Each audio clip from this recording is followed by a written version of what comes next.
Ewe wacha kelele. How can you suddenly become very clever?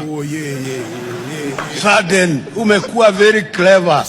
Wewe ndio unaweza kila kitu. Wapi?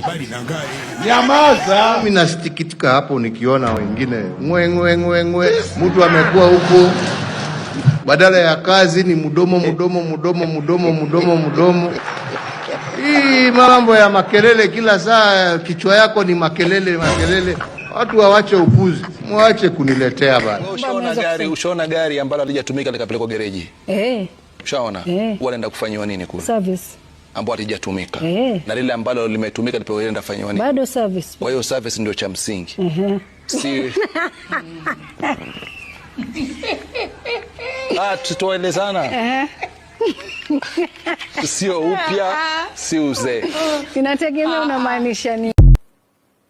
Honey among rocks, lemon of the cluster, soothing balm, the apple of my eye. Wewe. Okay. Because I'm a poet too. And she is a beneficiary of my poetry. When you are urging me to be a good example to the girls, the younger ones who are doing their first term, Mr. Speaker, if they are good girls, they'll never get corner office. Be as bad as Millie Odhiambo, you will be the mother of this house. I am a bad girl, and as a bad girl, I'm here serving my 4th term. So do not